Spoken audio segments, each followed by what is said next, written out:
من يهده الله ومن يضلل فلا هادي له. أشهد أن لا إله إلا الله وحده لا شريك له، وأشهد أن محمدا عبده ورسوله صلى الله عليه وعلى آله وصحبه وسلم تسليما مزيدا. يا أيها الذين آمنوا اتقوا الله حق تقاته ولا تموتن إلا وأنتم مسلمون. يا أيها الناس اتقوا ربكم الذي خلقكم من نفس واحدة وخلق منها زوجها وبث منهما رجالا كثيرا ونساء، واتقوا الله الذي تساءلون به والأرحام إن الله كان عليكم رقيبا. يا أيها الذين آمنوا اتقوا الله وقولوا قولا سديدا يصلح لكم أعمالكم ويغفر لكم ذنوبكم، ومن يطع الله ورسوله فقد فاز فوزا عظيما. أما بعد، فإن أصدق الحديث كتاب الله، وخير الهدي هدي محمد صلى الله عليه وسلم، وشر الأمور محدثاتها، وكل محدثة بدعة، وكل بدعة ضلالة، وكل ضلالة في النار. Ikhwani fiddin rahimani wa rahimakumullah. Marilah kita panjatkan puja dan puji syukur kita kepada Allah Subhanahu wa taala yang masih memberikan kemudahan kepada kita. Di pagi hari ini Allah Subhanahu wa taala menentukan kebaikan, ingin memberikan rahmatnya kepada kita, sehingga kita dipertemukan oleh Allah, dikumpulkan oleh Allah Subhanahu wa taala di majlis yang mulia ini. Salawat dan salam semoga senantiasa tercurahkan kepada junjungan kita dan besar Muhammad sallallahu alaihi wasallam, keluarganya, para sahabatnya dan orang-orang yang mengikuti mereka dengan kebaikan. Alhamdulillah, Allah Subhanahu wa taala telah menyampaikan umur kita di bulan Sya'ban ini, dan sebentar lagi datang kepada kita tamu mulia, tamu yang sangat mulia, yang harus kita sambut dengan penuh sukacita dan penuh kegembiraan.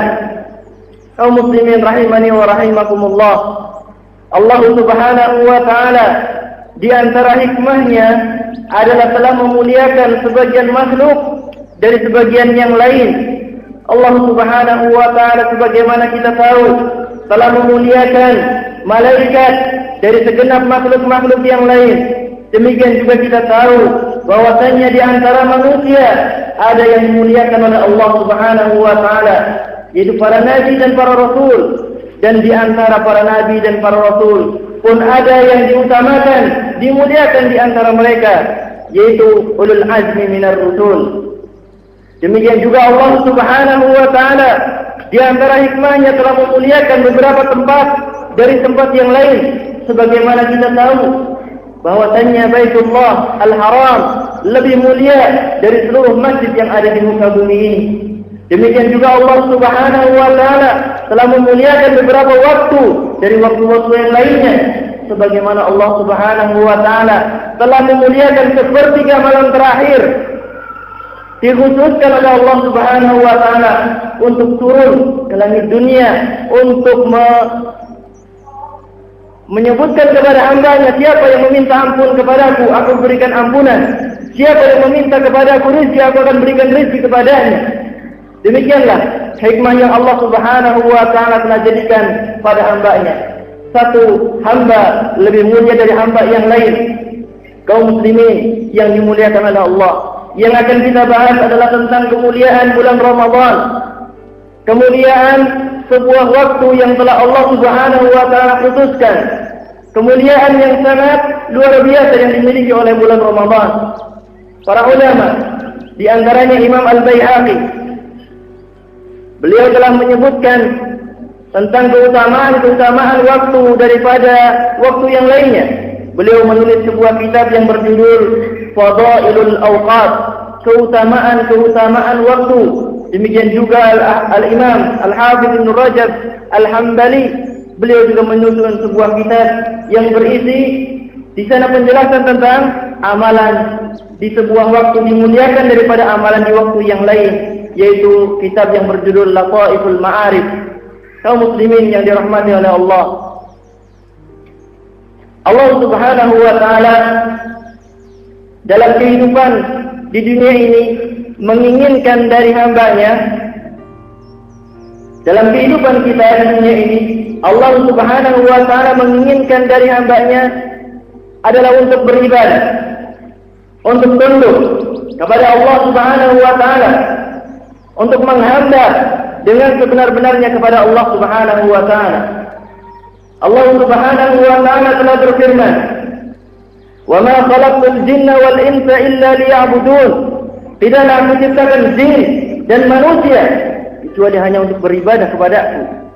Ini adalah tujuan diciptakannya manusia oleh Allah Subhanahu wa taala, bukan untuk yang lain. Akan tetapi tujuan kita adalah untuk beribadah kepada Allah Subhanahu wa taala. Dalam ayat yang lain Allah Subhanahu wa taala telah memerintahkan kepada hamba-Nya, "Wa'bud rabbaka hatta ya'tiyakal yaqin." Sembahlah Rabbmu sampai datangnya al-yaqin, yaitu sampai datangnya kematian.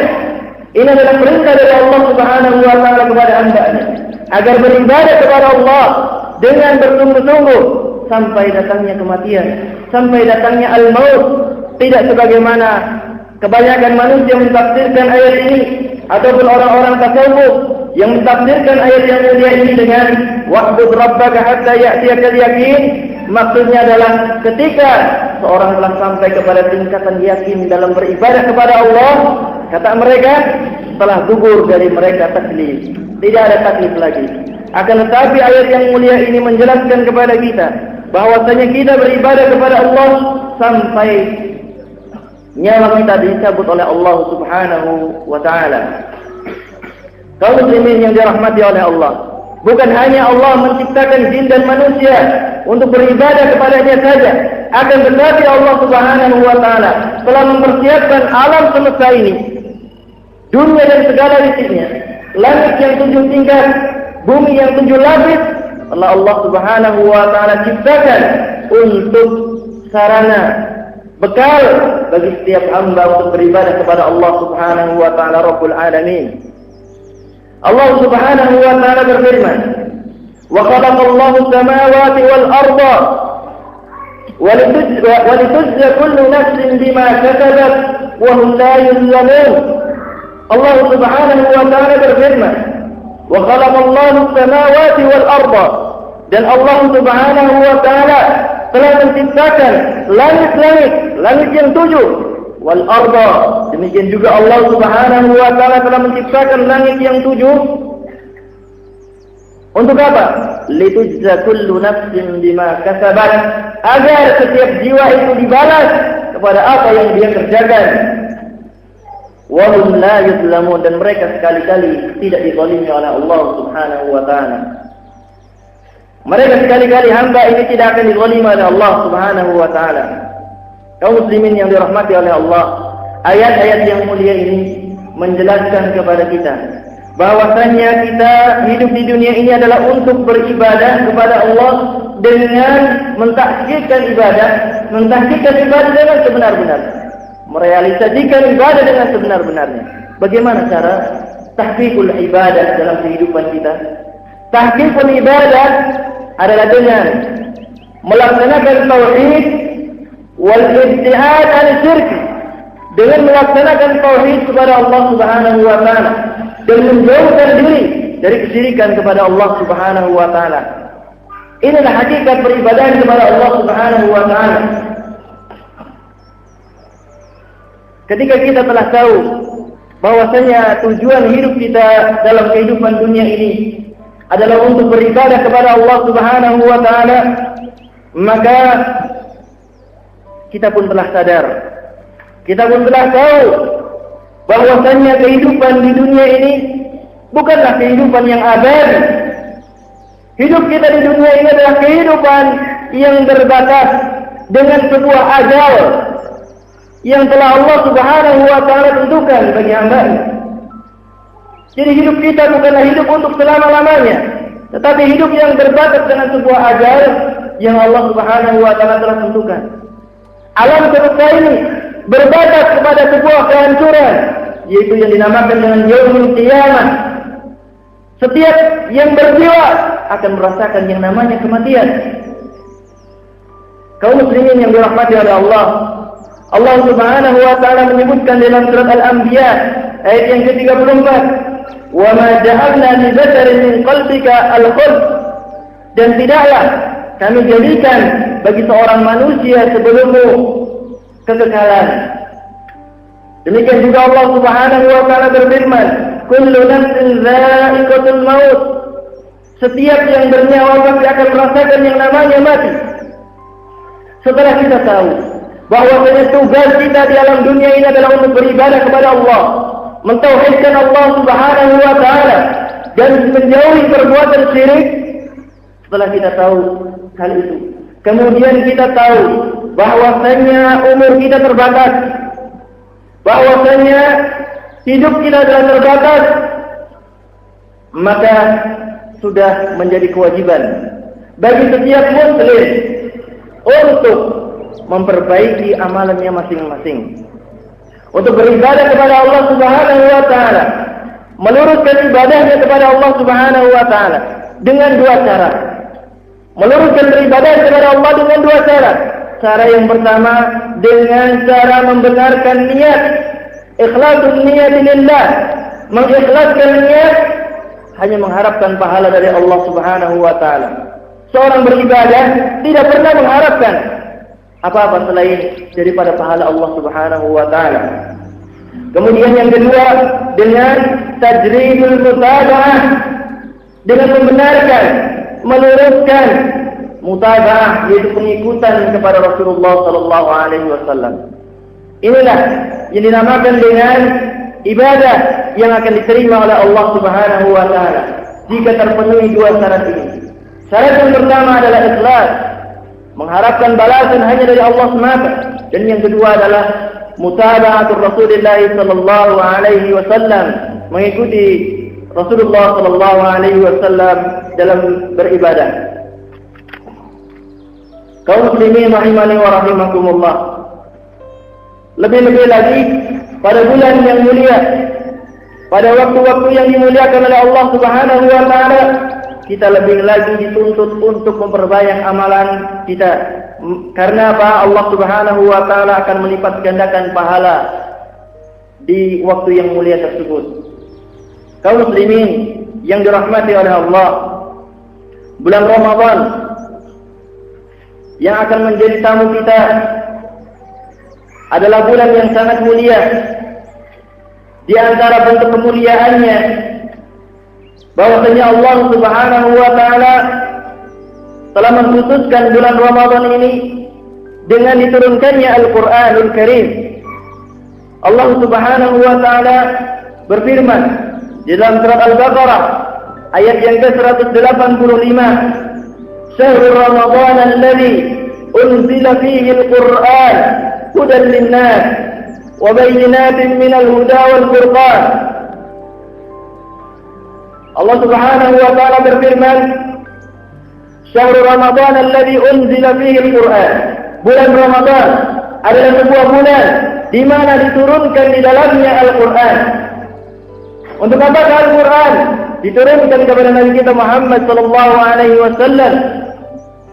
Hudan lin-nas, sebagai petunjuk bagi umat manusia. Wa bayyinatin minal huda, dan juga di dalamnya terdapat penjelasan-penjelasan dari petunjuk, wal furqan. Demikian juga Al-Quran terdapat di dalamnya Al-Furqan. Alladzi yufarriqu bihi al-insanu bainal haqqi wal batil. Al-Furqan adalah yang seorang hamba bisa memisahkan antara yang hak dengan yang batil dengan Al-Quran tersebut. Kaum muslimin yang dirahmati oleh Allah, Rasulullah alaihi salatu wassalam bersabda di dalam sebuah hadis yang diriwayatkan dari sahabat yang mulia Abu Hurairah radhiyallahu taala anhu. Rasulullah alaihi salatu wassalam bersabda, "Qad ja'akum Ramadan syahrun mubarak telah datang kepada kalian, kata Rasulullah sallallahu alaihi wasallam, telah datang kepada kalian Ramadan, syahrul mubarak, bulan yang penuh dengan kebaikan. Bulan yang penuh dengan kebaikan. Izzallallahu alaikum siyamah, yang Allah Subhanahu wa taala telah mewajibkan untuk berpuasa padanya. Sebagaimana Allah Subhanahu wa taala menyebutkan di dalam surat Al-Baqarah, Allah Subhanahu wa taala berfirman, "Ya ayyuhalladzina amanu kutiba 'alaikumus shiyam kama kutiba 'alal ladzina min qablikum la'allakum tattaqun." Allah Subhanahu wa taala berfirman, "Wahai orang-orang yang beriman, telah diwajibkan atas kalian untuk berpuasa sebagaimana telah diwajibkan kepada orang-orang sebelum kalian, la'allakum tattaqun, agar supaya kalian bertakwa." Kemudian Rasulullah alaihi salatu wasallam bersabda, "Yuftahu fihi abwabul jannah," dibukakan di bulan Ramadan pintu-pintu surga, "wa yughlaqu abwabul jahim," dan ditutupnya pintu-pintu neraka, "wa yughallu fihi syayatin," dan dibelenggu syaitan, yaitu maradatus syaitan, yaitu pembesar-pembesar daripada syaitan dibelenggu oleh Allah Subhanahu wa taala. Fihi lailatun khairun min alfi syahr. Kemudian Rasulullah melanjutkan sabdanya, di dalam bulan Ramadan ini terdapat sebuah malam khairun min alfi syahr, yang lebih baik, yang lebih utama dari 1000 bulan. Man hurima khairaha faqad hurim, maka barang siapa yang terhalangi, maka barang siapa yang tidak bisa mendapatkan kebaikan di malam Lailatul Qadar, faqad hurim, maka sungguh dia telah terhalangi dari kebaikan yang sangat banyak. Hadis yang diriwayatkan oleh Imam Ahmad, Imam An-Nasa'i dan yang lainnya. Hadis yang disahihkan oleh Syekh Al-Albani rahimahullahu taala. Ayat yang mulia ini dan hadis dari Rasulullah sallallahu alaihi wasallam yang diriwayatkan oleh Imam Ahmad An-Nasa'i dari sahabat yang mulia Abu Hurairah radhiyallahu taala anhu menjelaskan kepada kita kemuliaan yang sangat besar yang dimiliki oleh bulan Ramadan. Kemuliaan yang sangat besar sekali yang dimiliki oleh bulan Ramadan. Kaum muslimin yang dimuliakan oleh Allah, Allah Subhanahu wa taala ketika mewajibkan sebuah peribadatan kepadanya, ketika Allah Subhanahu wa taala mensyariatkan sebuah syariat, maka Allah Subhanahu wa taala dikarenakan rahmatnya kepada kita, Allah Subhanahu wa taala menyebutkan dari apa yang disyariatkannya tersebut ada hikmah, ada hasil yang dituai daripada sebuah kewajiban, daripada sebuah syariat. Demikian pula kita harus tahu amalan yang terbesar di bulan Ramadan adalah berpuasa di dalamnya. Maka puasa memiliki beberapa hikmah sebagaimana berikut ini. Yang pertama, dari hikmah yang bisa didapatkan dari ibadah puasa adalah takwa kepada Allah Subhanahu wa taala. Bertakwa kepada Allah Subhanahu wa taala ini adalah hikmah asasi yang paling penting daripada berpuasa. Allah Subhanahu wa taala berfirman, "Ya ayyuhalladzina amanu," wahai orang-orang yang beriman, "kutiba 'alaikumus shiyam," telah diwajibkan atas kalian untuk berpuasa, "kama kutiba 'alal ladzina min qablikum," sebagaimana telah diwajibkan untuk berpuasa kepada orang-orang sebelum kalian, "la'allakum tattaqun," agar kalian bertakwa kepada Allah Subhanahu wa taala. Di antara bentuk rahmat Allah Subhanahu wa taala kepada umat Nabi Muhammad sallallahu alaihi wasallam adalah tatkala Allah Subhanahu wa taala mensyariatkan puasa tidak hanya kepada umat Nabi Muhammad sallallahu alaihi wasallam. Ini bentuk rahmat Allah kepada kita. Kalau seandainya diwajibkan puasa kepada kita saja, umat Nabi Muhammad sallallahu alaihi wasallam, mungkin kita akan mengatakan, kenapa umat-umat terdahulu tidak diwajibkan puasa kepadanya? Akan tetapi karena Allah Subhanahu wa taala telah mensyariatkan kepada orang-orang terdahulu, maka ketika kita melaksanakan kewajiban untuk berpuasa, kita akan merasakan apa? Merasakan lebih ringan. Sebagaimana kalau seorang kakak beradik yang masih kecil diperintahkan adiknya untuk mengambil sesuatu oleh orang tuanya. Ambillah air 1 ember. Adiknya akan berprotes kepada bapaknya. Kenapa kakak saya kok tidak diperintahkan? Akan tetapi ketika kakaknya diperintahkan terlebih dahulu, kemudian adiknya diperintahkan, adiknya pun akan nurut langsung. Tidak merasa dibebani dengan sesuatu yang berat. Demikian pula Allah Subhanahu wa taala mewajibkan kepada umat-umat sebelum umat Nabi Muhammad sallallahu alaihi wasallam untuk berpuasa. Kemudian Allah Subhanahu wa taala mewajibkan kepada kita untuk berpuasa. Sehingga kita merasa pun tidak terbebani dengan beban yang berat. Kaum muslimin yang dirahmati oleh Allah, ini adalah hikmah pertama daripada ibadah puasa. Kemudian yang kedua,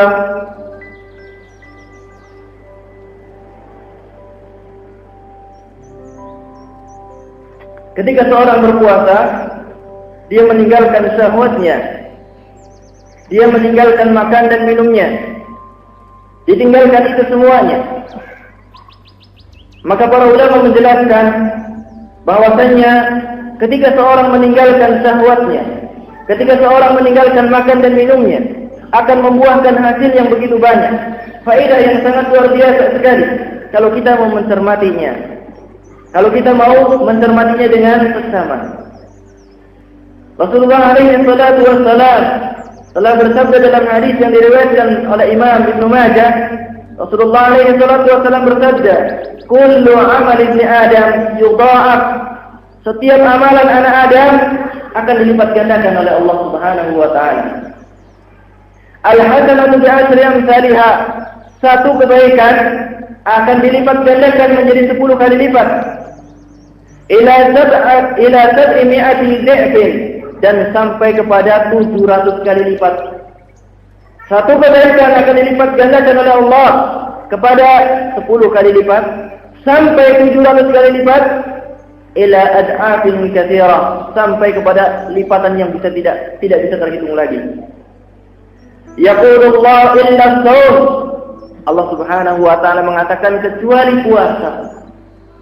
Fa innahu li wa ana ajzi bih. Kata Rasulullah, sesungguhnya puasa itu adalah bagiku. Allah Subhanahu wa taala mengkhususkan puasa hanya bagi Allah Subhanahu wa taala.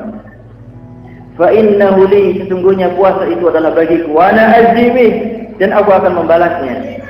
Yada'u sahwatahu wa ta'amahu min ajli. Seorang hamba meninggalkan syahwatnya, meninggalkan makan dan minumannya dikarenakan aku, kata Allah Subhanahu wa ta'ala. Maka ketika seorang hamba meninggalkan syahwat, ketika seorang hamba meninggalkan makan dan minum, ada beberapa faedah yang terdapat di dalamnya. Faedah darinya adalah, yang pertama adalah pengendalian jiwa. Ketika seorang memenuhi keinginannya, makannya, minumnya, kemudian syahwatnya dipenuhi dengan semaksimal mungkin, maka jiwa tidak akan terkendali ketika itu. Jiwa tidak akan terkendali. Berbeda ketika jiwa itu dikekang dengan sebuah peraturan, menjauhkan diri dari syahwat, menjauhkan diri daripada makan dan minum berlebih-lebihan, maka jiwa akan terkendali, akan lurus jiwa ini.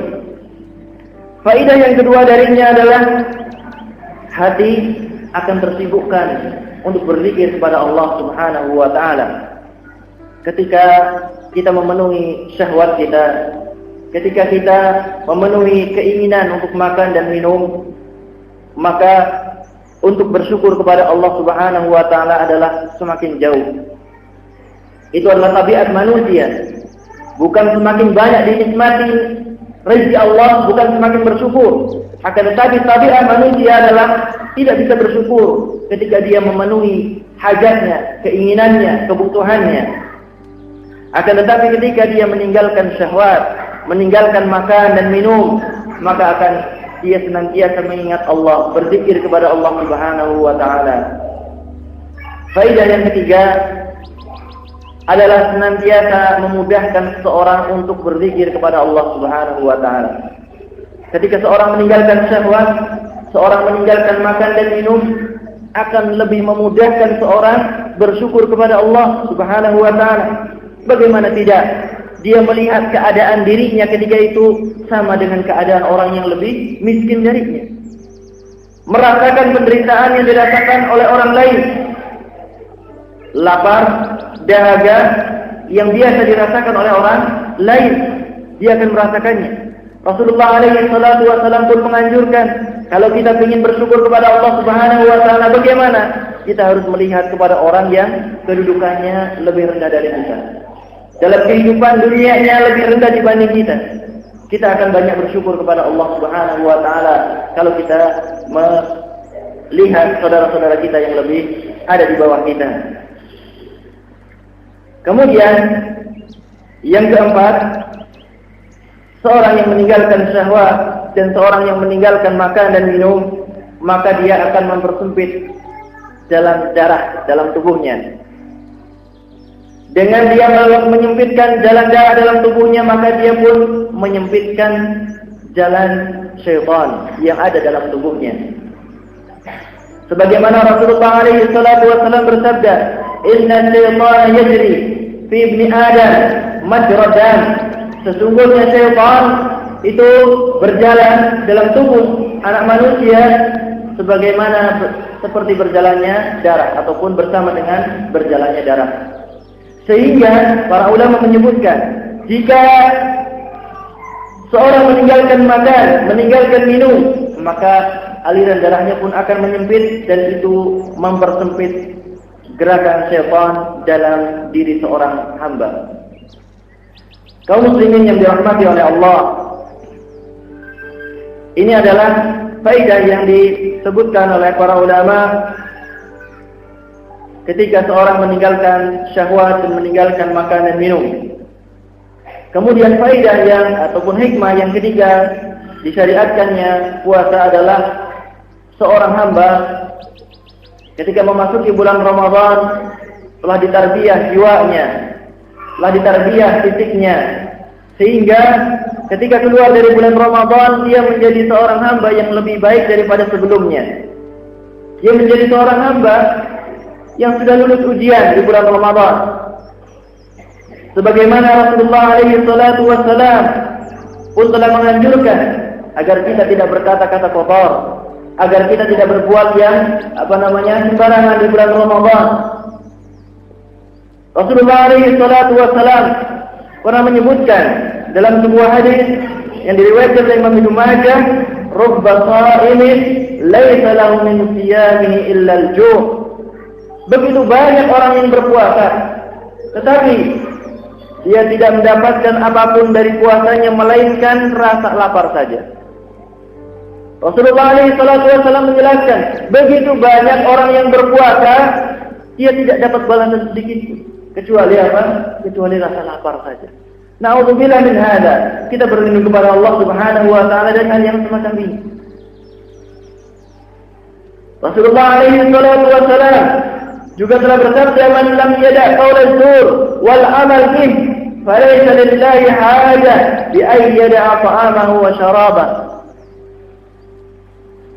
Barang siapa yang tidak meninggalkan ucapan dusta di bulan Ramadan dan bahkan mengerjakannya, maka dikatakan oleh Rasulullah sallallahu alaihi wasallam, "Falaysa lillahi hajah," maka Allah itu tidak butuh bi ay yada'a ta'amahu wa syarabah. Seorang itu meninggalkan makan, meninggalkan minum, Allah enggak butuh sama sekali kepada hal itu. Kalau dia tidak meninggalkan ucapan dusta di bulan Ramadan. Hadisnya diriwayatkan oleh Imam Bukhari. Demikian juga Rasulullah SAW bersabda dalam hadis yang diriwayatkan oleh Imam Bukhari dan Imam Muslim dari sahabat mulia Abu Hurairah radhiyallahu taala anhu, "As-siyamu junnatun fala yarfuth ولا يجهل. Kata Rasulullah sallallahu alaihi wasallam, puasa itu adalah perisai. Puasa itu adalah tameng. Fala yarfut wala yajhal. Janganlah seorang itu berbuat atau berucap dengan ucapan-ucapan kotor. Rafath adalah ucapan-ucapan antara seorang laki-laki dan wanita yang saling tertarik. Ucapan-ucapan keji yang berbau porno, maka ini dilarang di bulan Ramadan. Fala yajhal, dan jangan seorang bertindak bodoh. Fa in imru'un qatalahu aw syatama, jika ada seorang yang memukulnya, kalau ada seorang yang mencacimnya, falyaqul inni sha'im, maka katakanlah aku sedang berpuasa. Ini adalah nasihat dari Rasulullah alaihi salatu wassalam.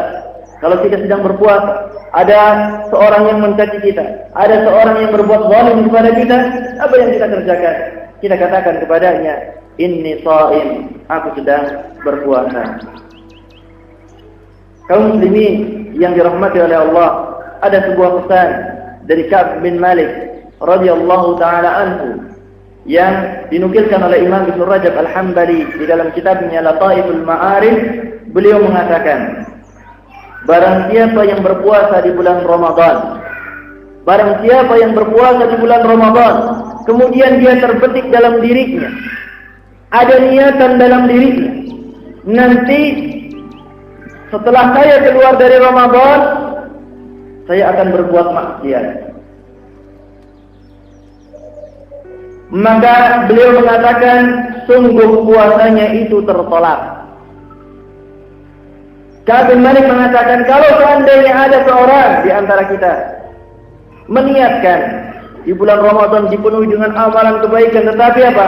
Dalam dirinya dia meniatkan untuk melaksanakan sebuah maksiat tertentu di lain bulan Ramadan, ketika keluar dari bulan Ramadan, di bulan Syawal ataupun bulan-bulan yang lainnya, meniatkan sebuah amalan maksiat, maka sungguh puasanya itu tertolak. Kaum muslimin yang dirahmati oleh Allah, ini adalah beberapa hikmah yang disebutkan oleh Allah Subhanahu wa taala dan Rasul-Nya tentang bulan Ramadan. Kemudian di sana ada hikmah-hikmah yang dipersangkakan dan bahkan di zaman kita sekarang ini dibesar-besarkan untuk menarik minat umat manusia untuk melaksanakan ibadah puasa. Ada hikmah ini tanpa dalil, tanpa bukti, tetapi apa? Dibesar-besarkan.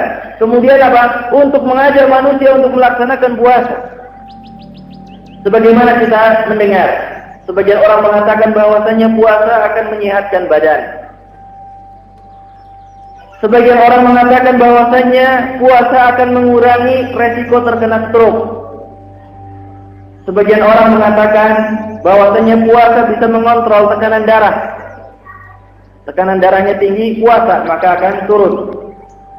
Sebagian lagi mengatakan bahwasanya puasa akan mencegah dari penyakit diabetes. Kaum muslimin yang dirahmati oleh Allah, ketahuilah bahwasanya hikmah-hikmah yang disebutkan ini adalah hikmah tabaan, la aslan. Hikmah yang cuma sekedar ikutan saja, bukan asal. Bukan hikmah yang hakiki dari puasa. Yang namanya sehatnya badan, yang namanya bisa tercegah terhalangi daripada sakit diabetes ataupun stroke, itu bukan hikmah hakiki daripada hikmah puasa. Tetapi adalah apa? Hikmah yang merupakan tabaan, diikutkan saja. Ada pengaruhnya nanti kalau kita melaksanakan puasa. Ibadah puasa adalah ibadah yang sangat mulia, sangat agung di sisi Allah Subhanahu wa taala. Sebagaimana tadi telah saya sebutkan, Allah Subhanahu wa taala berfirman dalam hadis qudsi, "Illa shiyam", kecuali puasa, "fa innahu li", sesungguhnya puasa itu adalah bagiku, kata Allah. Ini menunjukkan bahwasanya apa? Puasa adalah ibadah yang sangat mulia. Maka ibadah yang sangat mulia ini harus ikhlas seorang itu di dalamnya. Ketika melaksanakan sebuah ibadah harus ikhlas di dalamnya. Bagaimana ikhlas dalam melaksanakan puasa? seorang ketika melaksanakan puasa hanya mengharapkan ridha Allah Subhanahu wa taala. Hanya mengharapkan ridha Allah Subhanahu wa taala semata, tanpa ada harapan-harapan yang berkaitan dengan dunia. Kalau seandainya seorang melaksanakan sebuah amalan ibadah yang dicintai oleh Allah Subhanahu wa taala, kemudian dia hanya mengharapkan balasan di dunia saja, maka ketahuilah pahala yang begitu banyak yang disediakan oleh Allah Subhanahu wa taala akan sirna semuanya. Kalau seorang melaksanakan salat, melaksanakan haji, kemudian apa? Dia mengharapkan balasan-balasan dunia, maka pahala yang begitu banyak yang disediakan oleh Allah Subhanahu wa taala akan sirna semuanya di hari akhirat nanti. Dia tidak akan menuai sedikit pun hasilnya, walaupun dia mendapatkan keinginan-keinginan dunia. Demikian pula puasa. Ayo ikhwan. Demikian juga puasa. Kalau seandainya dia ketika dia berpuasa, kemudian dia mengharapkan adalah kesehatan, dijauhkan dari penyakit stroke, dijauhkan daripada diabetes, maka Allah Subhanahu wa taala tidak mustahil Allah akan memberikan kepadanya. Akan tetapi, apakah di akhirat dia akan mendapatkan balasannya? Apakah di akhirat dia akan menuai hasil daripada ibadahnya tersebut? Tentunya tidak. Allah Subhanahu wa taala telah berfirman di dalam surah ayat yang ke-20. Allah Subhanahu wa taala berfirman, "Man kana yuridu harfal akhirah, nazid lahu fi harfi." Barang siapa yang dia menginginkan kehidupan akhirat, maka akan kami tambahkan kepadanya. "Wa man kana yurid harfad dunya, nu'tihi minha." Dan barang siapa yang menginginkan kehidupan dunia, maka akan kami berikan kepadanya. Wa ma lahu fil akhirati min nasib. Dan tidaklah ada baginya di akhirat itu pahala. Orang yang beribadah kepada Allah hanya mengharapkan balasan dunia, kepentingan duniawi semata, maka dia tidak akan mendapatkan pahala yang berlimpah di sisi Allah Subhanahu wa taala. Demikian juga Rasulullah alaihi salatu wassalam telah bersabda dalam hadis yang diriwayatkan oleh Imam At-Tirmidzi dan disahihkan oleh Syekh Al-Albani rahimahullahu taala, "Man kanat al-akhiratu hammuhu, ja'ala Allahu ghinahu fi qalbihi wa jama'a lahu shamlahu wa atat ad-dunya wa hiya radimah, wa man kanat ad-dunya hammuhu ja'ala Allahu faqrahu baina 'ainayhi wa farraqa 'alayhi shamlahu wa lam ya'ti min ad-dunya illa ma qadira lahu." Rasulullah alaihi salatu wassalam bersabda, barang siapa yang dia ketika beramal itu keinginannya adalah dunia, keinginannya adalah akhirat, maka Allah Subhanahu wa taala menjadikan kecukupan dalam dirinya. Siapa saja yang beribadah kepada Allah dan dia mengharapkan pahala di akhirat, maka Allah Subhanahu wa taala akan menjadikan kecukupan, kekayaan dalam hatinya. Wa jama'a lahu syamlahu, dan Allah Subhanahu wa taala akan mengumpulkan urusannya, akan mempermudah urusannya. Wa atathu dunya wa hiya radimah, dan dunia itu akan datang kepadanya, akan diberikan kepadanya. Kemudian di sisi yang lain, barang siapa yang dia beribadah kepada Allah Subhanahu wa taala menginginkan balasan dunia, maka Allah Subhanahu wa taala menjadikan kefakiran dalam hatinya, kefakiran dalam di hadapannya.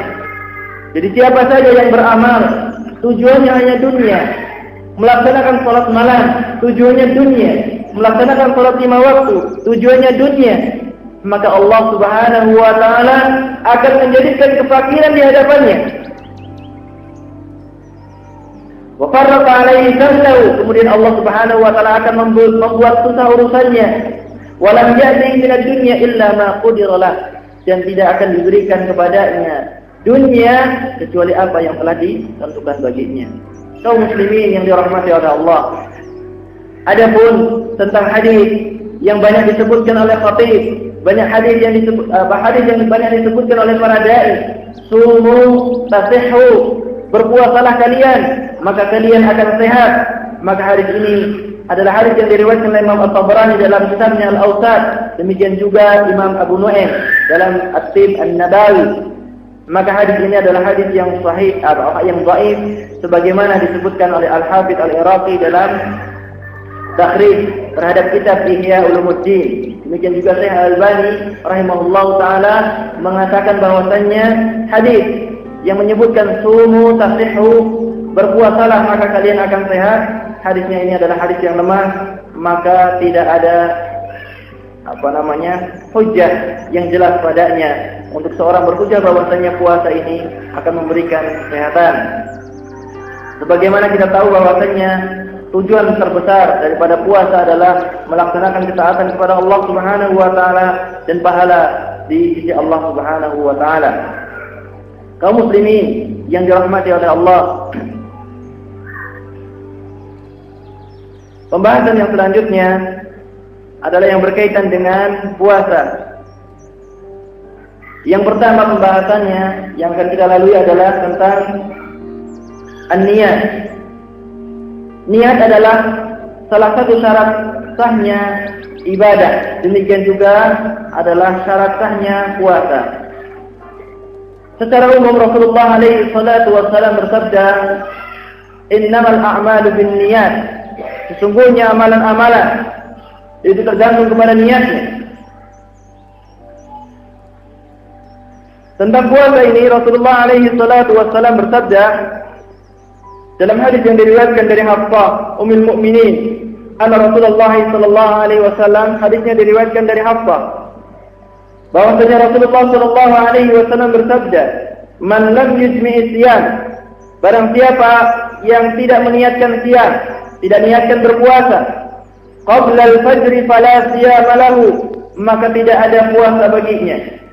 Siapa saja yang tidak meniatkan puasa sebelum waktu fajar, maka tidak ada puasa baginya. Hadisnya diriwayatkan oleh Imam Abu Dawud, Imam Ahmad, dan juga Imam At-Tirmidzi.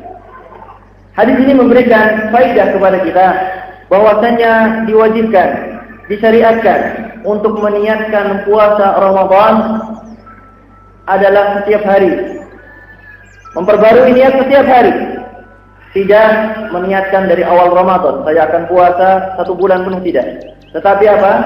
Niatnya adalah setiap hari. Niatnya adalah setiap hari. Ini adalah khusus untuk puasa fardu, puasa yang wajib saja. Sementara puasa sunnah berdasarkan sebuah hadis yang diriwayatkan dari Aisyah radhiyallahu taala anha, bahwasanya suatu saat Rasulullah sallallahu alaihi wasallam masuk ke rumahnya, kemudian bertanya kepada Aisyah, "Apakah engkau ada pada kalian makanan?" Kemudian Aisyah menjawab, "Tidak ada makanan." Kemudian Rasulullah mengatakan, "Ini idzan shaim." Maka aku adalah berpuasa saat ini. Jadi ketika Rasulullah masuk ke dalam rumah Aisyah, kemudian Rasulullah bertanya, "Apakah ada makanan?" Tidak didapati makanan, tidak didapati minuman. Kemudian Rasulullah mengatakan, "Maka sejak saat ini saya berpuasa." Ini adalah berpuasa sunnah. Seorang berpuasa sunnah tidak mengapa dia meniatkan ketika matahari sudah tinggi, dengan syarat bahwasanya ketika dia melaksanakan puasa tersebut belum masuk kepadanya makanan ataupun minuman. Untuk puasa Senin atau Kamis, puasa yang lainnya, puasa sunnah, maka tidak mengapa. Seorang mungkin setelah subuh terbangun, bangun di waktu subuh, salat, kemudian tertidur kembali karena kerjaan yang banyak. Kemudian setelah itu dia bangun, waktunya sudah jam 9 ataupun jam 8. Kemudian dia bangun ketika itu mencari makan, tidak dapat, minum nggak ada. Ketika dia semacam itu keadaannya, dia mengatakan saya mau puasa. Tidak mengapa kalau itu adalah puasa sunnah. Ini menurut pendapat jumhur ulama, tidak mengapa semacam itu. Kemudian pembahasan yang selanjutnya adalah tentang talaffuz bin niyat, tentang melafazkan niat di dalam berpuasa. Apakah hal ini disyariatkan? Apakah ini dicontohkan dari baginda Rasulullah sallallahu alaihi wasallam ataukah tidak? Melafazkan niat. Setelah kita tahu hukum niat, hukumnya adalah apa? Syarat di antara syarat sahnya puasa. Talaffuz bin niyat, bagaimana hukumnya?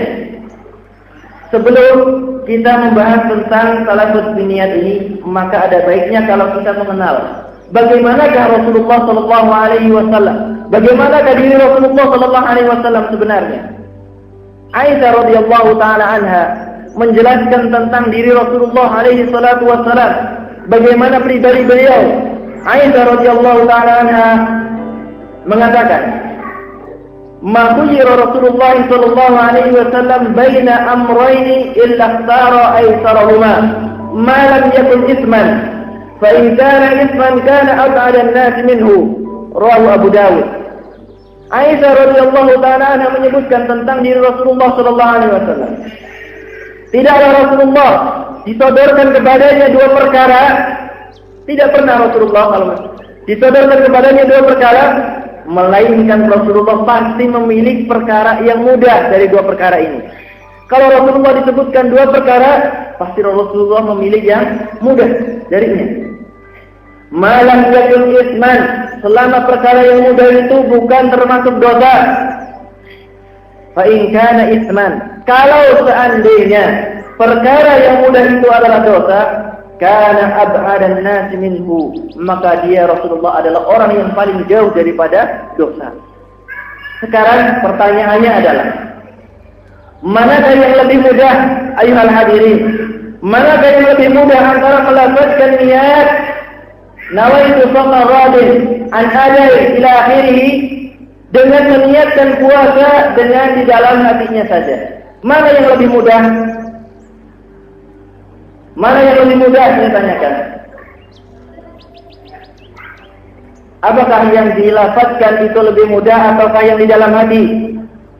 Di dalam hati. Berarti dengan kaidah ini kita telah tahu bahwasanya yang disyariatkan oleh Rasulullah sallallahu alaihi wasallam adalah yang termudah, bukan yang susah. Apakah yang susah yang disunahkan oleh Rasulullah? Tidaklah Rasulullah ditawarkan dua perkara, memilih yang mana, yang mudah atau yang sukar? Yang mudah.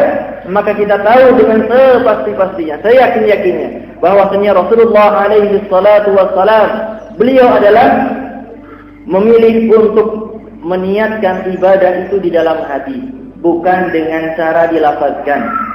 Apalagi kalau seandainya di zaman kita sekarang ini ada orang mungkin baru masuk Islam, 5 hari sebelum Ramadan masuk Islam, kemudian diajarkan kepadanya, kamu harus wajib puasa, kamu harus melafazkan niat. Memberatkan atau tidak memberatkan? Orang baru masuk Islam diperintahkan untuk belajar nawaitu shawma ghadin, atau diperintahkan untuk terjemahannya niat ingsun puasa indinone itu terus sampai akhirnya, maka semacam ini adalah memberatkan, tidak diragukan lagi. Maka kita mengatakan bahwasanya tidak disyariatkan melafazkan niat dalam puasa dan juga dalam seluruh ibadah yang lainnya. Berkata Imam An-Nawawi dalam kitab Rawdatus Shalibin, beliau mengatakan, la yasihhu siyamu illa binniyah, tidak sah puasa kecuali dengan niat. Imam An-Nawawi mengatakan tidak sah puasa kecuali dengan niat. Wa mahalluha al-qalb, dan tempatnya itu adalah di dalam hati. Tempat niat itu ada di dalam hati.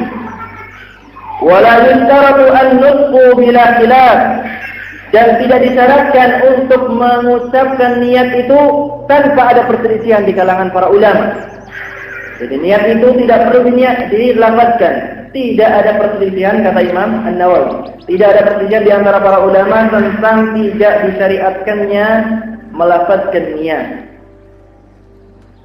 Demikian juga berkata Imam Asy-Syarbini di dalam kitab Mughni Al-Muhtaj tentang niat ini, beliau mengatakan wa mahalluhal qalb, dan tempatnya adalah di dalam hati. Niat itu tempatnya di dalam hati. Wala yakfi bil lisan qat'an, dan tidak memerlukan kepada lisan. Wala yustaratu talaffuz biha qat'an, dan tidak disyaratkan untuk melafazkan niat. Kama qalahu fil Rawdah, sebagaimana telah disebutkan oleh Imam An-Nawawi di dalam kitab Rawdatus Shalibin.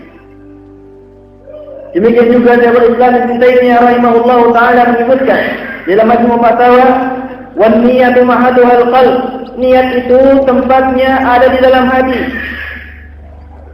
bittifaqil ulama, dengan kesepakatan para ulama. Fa inna wa biqalbihi wa lam yatakallam bilisanihi ajza'athu an-niyyah bittifaqihim. Jika seorang meniatkan dengan hatinya tanpa mengucapkan dengan lisannya, maka niatnya itu telah cukup dengan kesepakatan para ulama, tanpa membutuhkan talafuz, tanpa membutuhkan melafazkan niat tersebut. Demikian juga berkata Imam Ibnu Qayyim rahimahullahu taala, "Walam yunqal 'an Nabi sallallahu alaihi wasallam wala an ahadin min as-sahabah annahu talaffadha bin niyyah wala istahabbaha ahadun min al-a'immah al-arba'ah wala ghairuhum."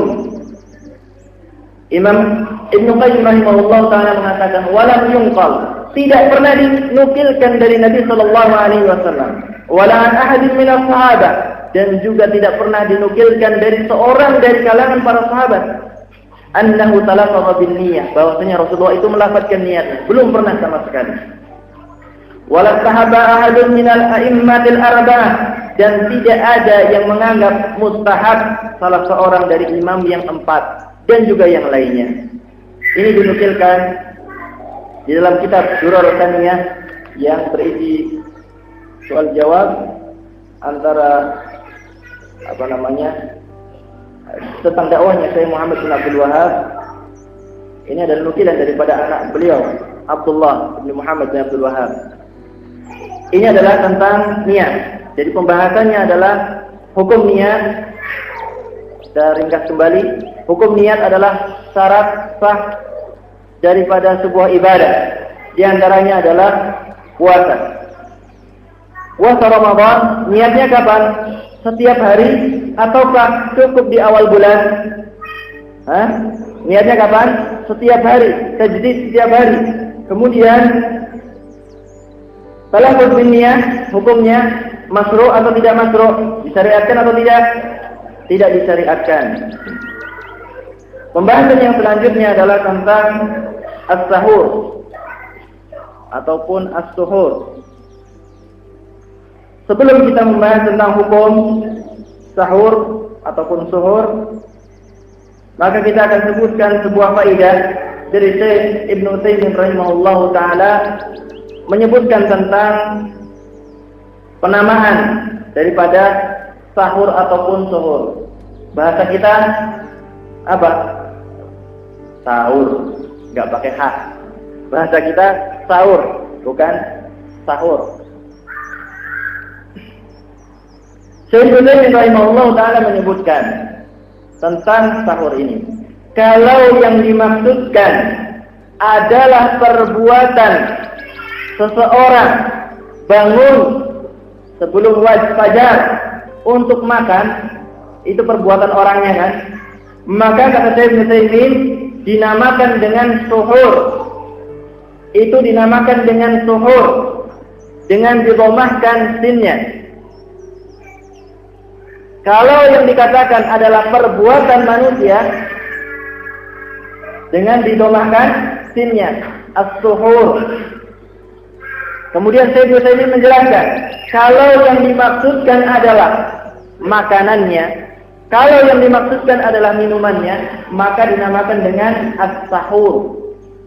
Sinnya difathahkan. Jadi kalau yang dimaksudkan perbuatannya adalah apa? Suhur, bangun sebelum fajar untuk makan, persiapan puasa, itu namanya suhur. Kalau yang dimaksudkan adalah nasinya, ataupun roti, ataupun kurma, ataupun minuman, maka itulah yang dinamakan dengan sahur.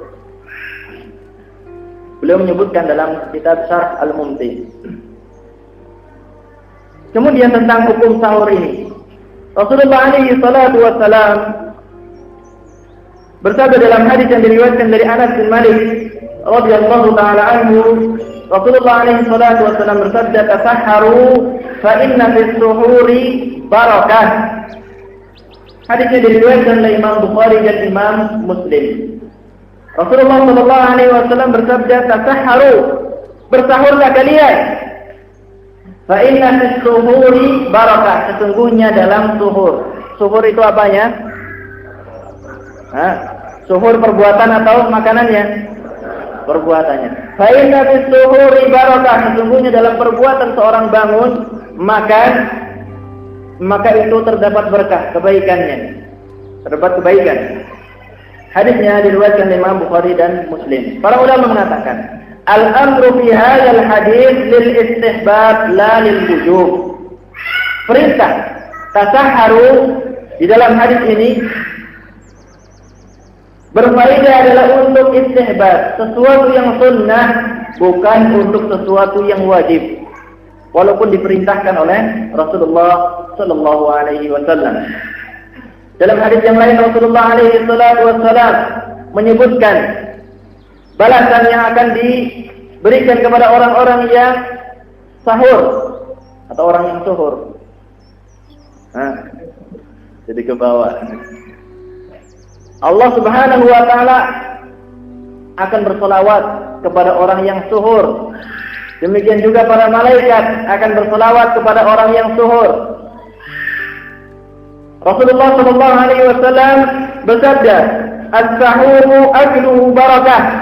Makanan sahur itu kalau dimakan itu ada berkahnya, ada kebaikannya. Berkahnya apa? Berkah sahur ini apa?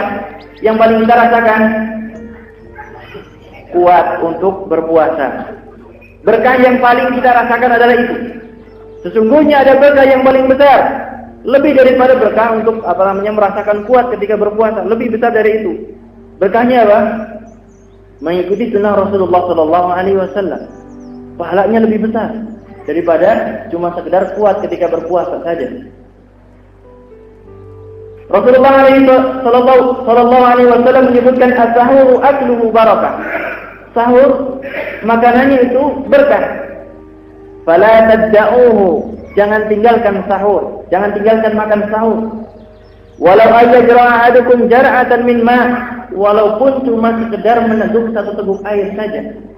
Fa innallaha wa malaikatahu yusalluna 'alal mutasahhirin. Rawahu Ahmad. Sesungguhnya Allah Subhanahu wa taala dan malaikatnya itu berselawat kepada orang-orang yang suhur. Keliru nanti. Allah Subhanahu wa taala berselawat kepada orang-orang yang suhur. Demikian juga para malaikat.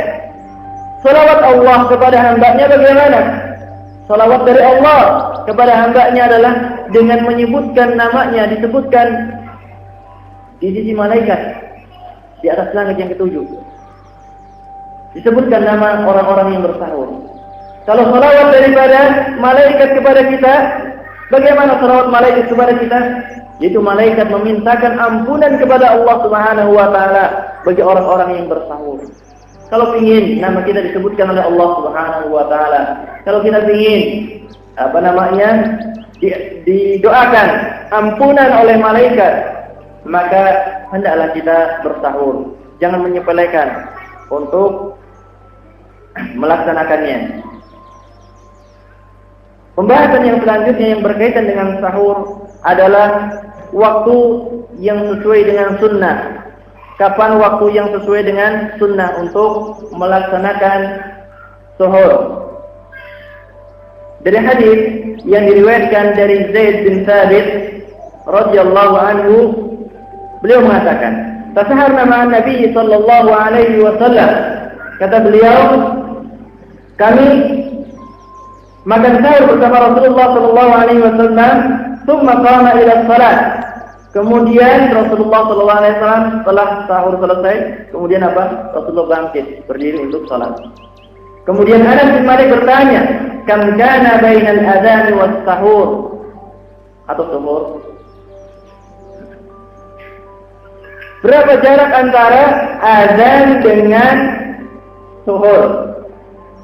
Qala qadru 50 ayat. Beliau mengatakan kira-kira jarak antara sahur dengan azan adalah 50 ayat dibaca, 50 ayat yang sedang dibaca. Hadisnya diriwayatkan oleh Imam Bukhari dan Imam Muslim. Jadi yang paling nyunnah Paling dekat dengan sunnah Rasulullah sallallahu alaihi wasallam adalah ketika dia mengakhirkan zuhurnya. Ketika dia mengakhirkannya hampir waktu fajar ataupun waktu subuh. Tidak sebagaimana kebiasaan orang-orang di negeri kita zaman dulu yang kesepuhan tahu. Zaman dahulu sahur itu jam 1, sahur itu jam 2. Karena apa? Saking hati-hatinya. Takut kalau seandainya terjerumus batal puasanya. Maka hati-hati yang semacam itu tidak disyariatkan. Pembahasan yang masih berkaitan dengan hal ini adalah apakah disyariatkan azan imsak? Apakah disyariatkan azan imsak? Di masyarakat kita ada azan imsak? Ada atau tidak? Di radio. Di masjid-masjid ada nggak? Kalau azan jangan dipandang bahwa azan itu dengan suara orang. Pukul beduk ataupun pukul apa lagi kentongan dan lain sebagainya juga azan. Azan apa? Pemberitahuan. I'lam, pemberitahuan saja. Jadi jangan dikatakan azan itu yang dengan suara manusia saja yang tidak boleh. Pertanyaan ini pernah terlontar kepada Fadilatul Syekh Abdul Aziz bin Baz rahimahullahu taala. Beliau ditanya tentang jadwal imsakiyah 15 menit sebelum azan subuh. Beliau mengatakan, aku tidak tahu adanya dalil tentang penetapan waktu imsak itu 15 menit sebelum subuh. Aku tidak tahu dalil tentangnya. Beliau mengatakan, yang benar adalah ketika terbit fajar. Imsak yang benar adalah ketika terbit fajar, yaitu ketika azan subuh. Karena Allah Subhanahu wa taala berfirman di dalam surat Al-Baqarah ayat yang ke-187, Allah taala memerintahkan wa kulu washrabu, makanlah dan minumlah hatta yatabayyana lakum khaydul abyad minal khaydil aswad minal fajr, sampai jelaslah tali putih dan tali hitam ketika waktu fajar. Maksudnya adalah apa? Jelas perubahan antara fajar dan malam. Pagi dan malam itu perubahannya jelas juga, maka ketika itu berhentilah untuk makan dan minum. Kemudian Rasulullah SAW juga bersabda, al-fajru fajran. Fajar itu ada dua macam, kata Rasulullah. Fajar itu ada dua macam. Yang pertama, fajrun yuhramu fihi ta'am wa yahillu fihi salat. Fajar yang pertama adalah apa? Fajar yang makanan ketika itu diharamkan dan dibolehkan salat. Fajar yang mana? Fajar yang kedua atau yang pertama? Fajar yang kedua ini. Jadi fajar yang dibolehkan di sana salat subuh maksudnya, dan tidak boleh makan ketika itu. Berarti apa? Fajar kedua. Kemudian yang lain, fajrun yuhramu fihi salat wa yahillu fihi ta'am. Fajar yang diharamkan salat, enggak boleh salat subuh. Itu apa? Azan pertama maksudnya. Wa yahillu fihi ta'am, dan boleh makan. Azan pertama masih boleh makan, ketika azan kedua maka dihentikan makan dan minum. Dalam hadis yang diriwayatkan oleh Imam Bukhari dan Imam Muslim, Rasulullah sallallahu alaihi wasallam bersabda, "Inna Bilalan yu'adzinu bil-lail wa kulu washrabu hatta yu'adzina Ibnu Ummi Maktum." Sesungguhnya Bilal azan ketika waktu masih malam, kata Rasulullah.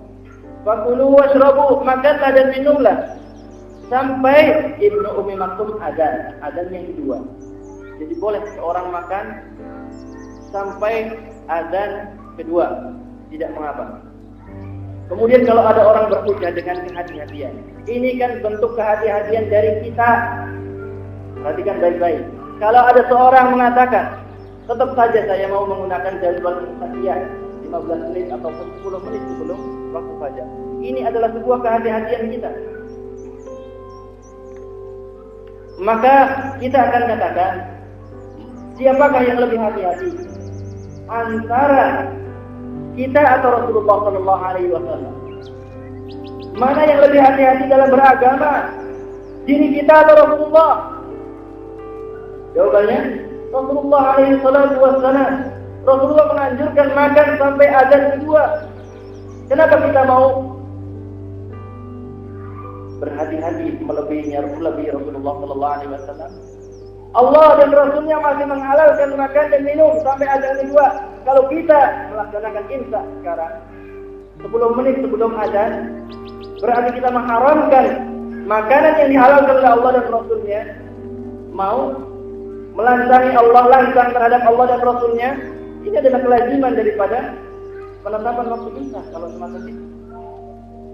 Jadi kalau kita mengatakan umpamanya ada imsak sebelum waktu fajar 10 menit ataupun 15 menit, ini adalah kelancangan terhadap Allah dan Rasulnya.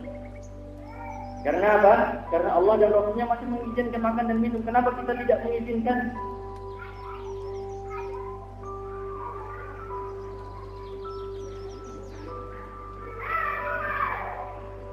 Berkaitan dengan Syekh Ibnu Baz rahimahullahu taala, saya punya sebuah cerita tentang beliau yang patut dijadikan sebagai contoh bagi tidak semuanya. Syekh Ibnu Baz rahimahullahu taala, beliau adalah seorang yang sangat luar biasa tawadhu'nya. Dia adalah seorang imam di zaman kita sekarang ini. Apaan yang punya anak di luar harap mengamankan anaknya masing-masing.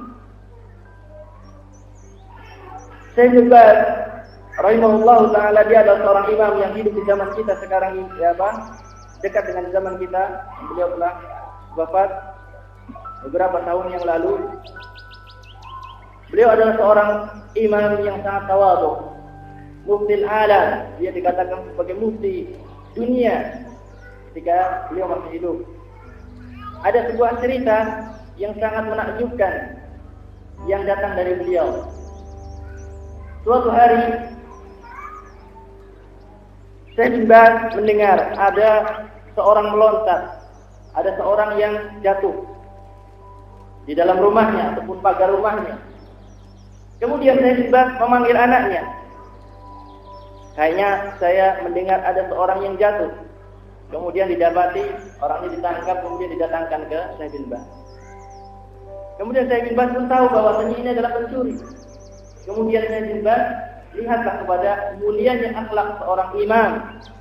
Beliau mengatakan kepada anaknya, panggil tukang masak, panggil juru masak. Ada seorang pencuri masuk rumah, dipanggilkan juru masak. Saya yakin orang ini sedang kelaparan.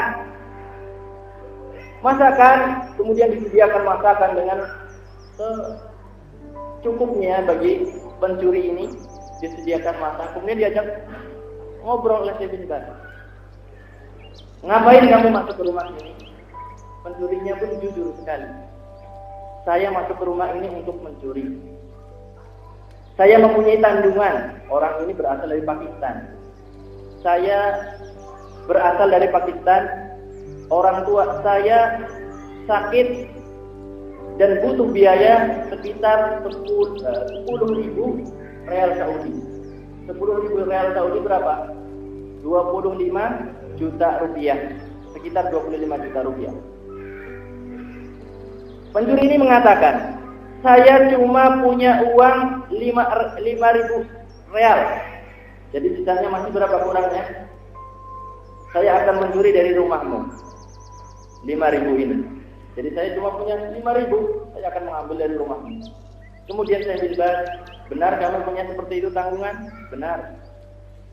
Kemudian Syekh Ibnu Baz menghubungi muridnya yang ada di Pakistan. Coba cari si bulan-bulan yang dia membutuhkan dana sekian. Kemudian setelah Syekh Ibnu Baz yakin bahwa orang ini benar, setelah itu apa? Setelah itu Syekh Ibnu Baz memberikan bantuan kepada orang tersebut 5.000 untuk melengkapi yang berapa? 5.000 yang dia punya. Kemudian apa? Ditambahin. Ini untuk bekal kamu 5.000 lagi. Seorang pencuri. Kemudian apa? Sejak saat itu pencuri ini taubat kepada Allah Subhanahu wa taala. dan menjadi seorang murid Syekh bin Baz rahimahullahu taala. Ketika diberitakan kepadanya ketika Syekh bin Baz meninggal dunia, apa yang terjadi kepada murid ini? Ketika itu dia langsung pingsan. Ketika mendengar bahwa Syekh bin Baz dengan akhlaknya sedemikian rupa mulia sekali beliau, dia pingsan. Dan dia mengatakan, ketika saya masuk masjidnya Syekh bin Baz dan Syekh bin Baz melihat saya pun pingsan ketika itu. Jadi ketika masuk masjidnya Syekh bin Baz, dia bertemu dengan Syekh bin Baz, dia pingsan. Karena apa?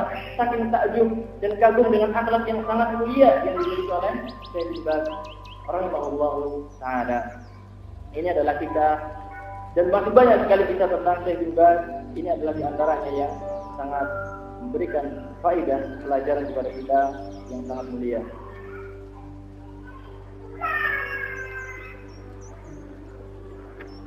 Kemudian yang selanjutnya adalah bulan Ramadan dan Al-Quran. Kaum muslimin yang dirahmati oleh Allah, Rasulullah alaihi salatu wassalam sebagaimana diriwayatkan dalam hadis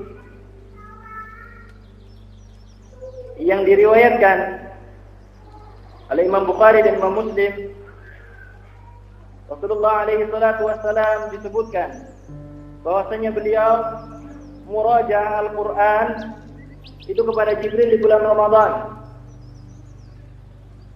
An Ibnu Abbas radhiyallahu taala anhuma, dari Abdullah bin Abbas radhiyallahu taala anhuma, karena Nabi sallallahu alaihi wasallam ajwadan nas bil khair.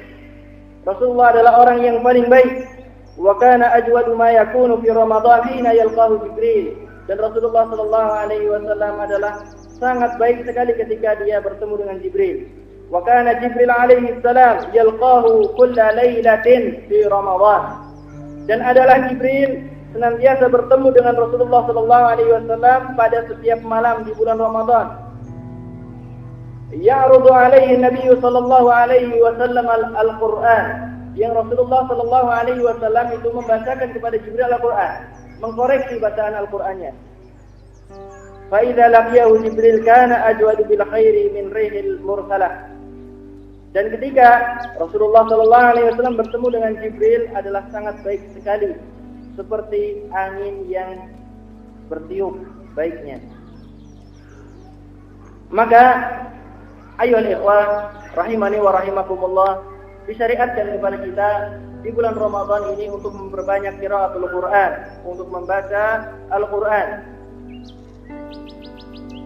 Karena keutamaan membaca Al-Quran, sebagaimana antum semuanya ketahui, bahwasanya Al-Quran akan memberikan syafaat di hari akhirat bagi orang-orang yang senantiasa membacanya. Demikian juga membaca Al-Quran sebagaimana disabdakan oleh Rasulullah sallallahu alaihi wasallam dari Abdullah bin Mas'ud yang diriwayatkan oleh Imam At-Tirmidzi, Rasulullah alaihi salatu wasallam bersabda, "Man qara'a harfan min kitabillah falahu bihi hasanah." Barang siapa yang membaca kitabullah, satu huruf saja, satu huruf dari kitabullah, falahu bihi hasanah, maka dia akan mendapatkan satu kebaikan. Satu huruf satu kebaikan. Tidak cukup seperti itu. Rasulullah mengatakan, wal hasanatu bi asyri amsalha, dan kebaikan itu dilipat gandakan 10 kali lipat. La aqulu lakum alif lam mim harf. Aku tidak mengatakan alif lam mim itu satu huruf, walakin alifun harf, wa lamun harf, wa mimun harf. Akan tetapi alif satu huruf, lam satu huruf, dan mim satu huruf. Inilah kebaikan yang dijanjikan oleh Allah Subhanahu wa taala dan Rasulnya bagi siapa saja yang membaca Al-Qur'anul Karim, akan mendapatkan kebaikan sedemikian rupa. Kalau kita membaca Bismillahirrahmanirrahim dari Al-Qur'an, kemudian apa? Kemudian kita terhenti. Berapa kebaikan yang sudah kita dapatkan? Bismillahirrahmanirrahim berapa huruf? Enggak tahu. Yang penting kan hafal. Berapa huruf Bismillahirrahmanirrahim?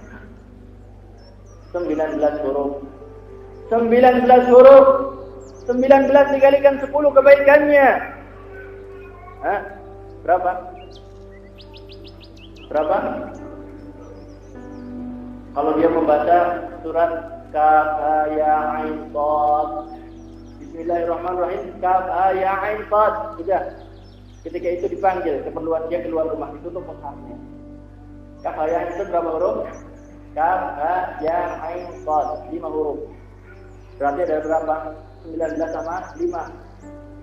24 dikalikan 10 kebaikan. Kalau satu baris, kalau satu lembar, kalau satu juz, subhanallah, kebaikan begitu banyak. Kemudian bahwasanya Al-Quran akan memberikan syafaat di hari kiamat nanti. Rasulullah SAW bersabda dalam hadis yang diriwayatkan oleh Imam Ahmad, "As-siyamu wal Qur'ani yashfa'ani lil 'abdi yaumal qiyamah." Puasa dan Al-Quran akan memberikan syafaat bagi seorang hamba nanti di hari kiamat.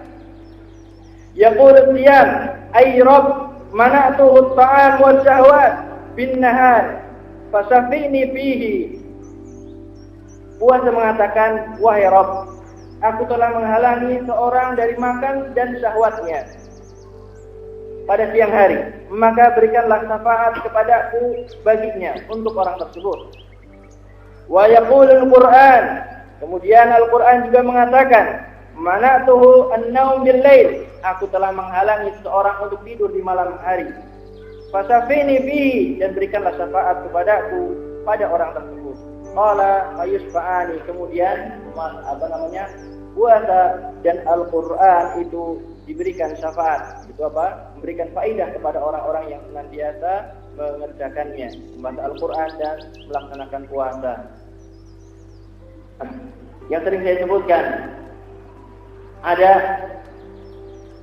masih di kampung saya, ada seorang anak kecil, umurnya belum lebih dari 15 tahun, masih kelas 2 MTS. Baca Al-Quran sangat luar biasa sekali. Kalau saya sebutkan kepada antum, mungkin kayaknya tangelamon, istilahnya bahasa kita. Tangelamon, tahu artinya tangelamon? Hah? Enggak mungkin ya. Disebutkan anak ini kalau keluar masih pakai celana pendek, masih kecil sekali, belum pakai celana panjang, atau mungkin belum punya celana panjang. Kalau disebutkan tentangnya, kita akan takjub. Anak umuran berapa tahun sih kalau kelas 2 saya?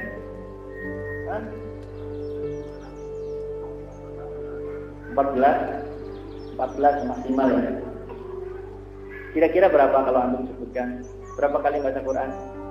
Abdurrahman, kira-kira berapa kali selesai dalam Al-Quran dalam sebulan Ramadan? Dia satu kali. Yang banyak berapa?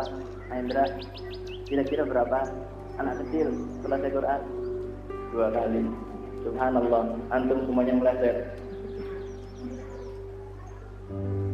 Dia selesai Al-Quran dalam 1 bulan 15 kali bacaan. Kamil, sempurna. 15 kali selesai. Khatam Quran 15 kali. Umur 14 tahun. Dia belum pernah membaca hadis semacam ini. Man qara'a harfan min kitabillah falahu fi hasanah. Barang siapa membaca 1 huruf dari kitabullah, dia akan mendapatkan kebaikan dan dilipat gandakan 10 kali lipat. Mungkin dia belum pernah mendengar. Tetapi yang sudah mendengar, bagaimana keadaannya? Tanya kepada diri kita masing-masing. Apakah masih bertahan juz 30 atau mau berubah 30 juz? Silahkan. 30 juz atau juz 30? Sedikit perbedaannya atau jauh? Sedikit, cuma dipindah ke depan ke belakang saja. Orang tuanya tidak pernah menganjurkan. Bapaknya tidak pernah menganjurkan, ibunya tidak pernah menganjurkan. Yang ada apa? Himmah yang sangat tinggi, semangat yang sangat luar biasa sekali untuk bisa beribadah kepada Allah Subhanahu wa taala di bulan Ramadan. Maka kalau kita sudah tahu pahala yang demikian rupa, paling tidak kita menghiasi hari-hari kita 1 hari 1 juz. Tidak berat, 1 hari 1 juz. Setiap waktu sholat berarti berapa? Kalau 1 hari 1 juz, setiap waktu sholat berapa? Berapa lembar? Cuma 2 lembar saja. ringan atau berat? Saya masih ikrotat? Tidak. Ghairu mukallaf. Dan belum terbebani kalau masih ikrotat. Kaum muslimin yang dirahmati oleh Allah, kemudian yang selanjutnya adalah tentang al-iktsar min al-a'mal as-salihah, memperbanyak amalan-amalan saleh di bulan Ramadan. Rasulullah alaihi salatu wassalam telah bersabda dalam hadis yang diriwayatkan oleh Imam Bukhari dan Imam Muslim, an Ibnu Abbas radhiyallahu anhuma, dari Abdullah bin Abbas radhiyallahu anhuma, an Rasulullah sallallahu alaihi wasallam bima yarwihi an Rabbi tabaraka wa ta'ala. Dari Rasulullah sallallahu alaihi wasallam, dari apa-apa yang diriwayatkan dari Rabbnya tabaraka wa ta'ala, Rasulullah mengatakan, innallaha katabal hasanati was sayyi'at. Sesungguhnya Allah menuliskan kebaikan dan kejelekan. Tsumma bayyana dzalik. Kemudian Rasulullah sallallahu alaihi wasallam menjelaskan hal itu. Faman hamma bi hasanatin, maka barang siapa yang meniatkan untuk melakukan kebaikan, falam ya'malha, katabaha Allah tabaraka wa ta'ala hasanatan kamilah. Siapa yang meniatkan kebaikan, dia belum sempat mengerjakannya, Allah Subhanahu wa ta'ala mencatatkan kebaikan yang sempurna baginya. Satu kebaikan sempurna. Wa in hamma biha wa amilaha katabaha Allahu asra hasanatin illa 700 dhi'bin ila ad'afin katsira.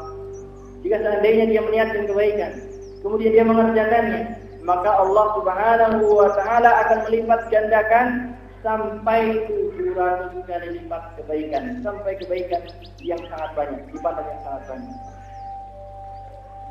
Kemudian kita juga harus waspada terhadap dosa-dosa yang kita kerjakan di bulan Ramadan, karena dosa di waktu-waktu yang mulia, di tempat-tempat yang mulia akan dilipat gandakan oleh Allah Subhanahu wa ta'ala, sebagaimana ketika itu pahala dilipat gandakan oleh Allah Subhanahu wa ta'ala. Jadi dosa ketika bulan yang mulia, ketika waktu mulia, akan dilipat gandakan dosanya sebagaimana pahala dilipat gandakan ketika itu. Ini sebuah kaidah yang disebutkan oleh Syekhul Islam Ibnu Taimiyah rahimahullahu taala di dalam kitab Majmu' Fatawa. Beliau ketika ditanya, "An ismil ma'siyah wa haddz zina, hal tuzadu bi ayyamil mubarakah am la?" Apakah dosa dan juga hukuman bagi orang yang berzina itu bertambah ketika dikerjakan pada waktu-waktu yang utama? Fa'ajaba na'am. Maka beliau rahimahullah ta'ala menjawab na'am. Al-ma'afi bil ayamil mufaddalah wal amkinah mufaddalah tughladu iqatuha. Beliau menjawab bahwasanya maksiat pada hari-hari yang penuh kemuliaan dan tempat-tempat yang mulia, tughladu iqatuha, maka akan dilipat gandakan hukumannya biqadri fadilatiz zamani wal makan, sesuai dengan keutamaan zaman, keutamaan waktu dan sebuah tempat. Contohnya, kalau tempat, umpamanya seorang di bulan Ramadan pacaran ataupun berzina di luar masjid, dosa atau tidak dosa? Di tempat gelap, tidak ada yang tahu kok. Dosa? Dosa. Kalau dikerjakan di masjid, bagaimana? Lebih tercela atau tidak? Di pandangan mata manusia demikian. Demikian juga kalau seandainya seorang berbuat maksiat umpamanya di malam Lailatul Qadar. Malam Lailatul Qadar kok malah teplek. Teplek tahu? Hah? Main kartu, ataupun gaplek dan lain sebagainya. Yang lain pada beribadah kepada Allah, menghabiskan malam 25, malam 27, malam 29, dikejar habis-habisan. Ini malah menghabiskan waktu untuk judi. Maka lebih tercela orang-orang yang semacam ini. Kaum muslimin rahimani wa rahimakumullah, selanjutnya adalah berkaitan dengan pembatal-pembatal puasa. pembatal puasa yang disepakati oleh para ulama rahimahumullah. Yang pertama al-jima', yaitu bersetubuh suami dengan istri, membatalkan puasa walau biduni inzal, walaupun tidak keluar mani, cuma dengan sekedar jima saja. Kalau tidak disertai dengan keluarnya mani pun telah membatalkan puasa. Yang kedua, istimna atau ikhrajul mani amdan. Istimna yaitu mengeluarkan mani dengan sengaja ataupun yang dikenal dengan onani, itu juga membatalkan puasa. Kemudian yang ketiga, al-aklu wa syurbu amdan, makan dan minum secara sengaja. Kemudian yang keempat adalah ma fi makna al-akli wa syurbi, apa yang semakna dengan makan dan minum. Apa yang semakna dengan makan dan minum? Contohnya apa? Suntikan ataupun infus atau apa lagi?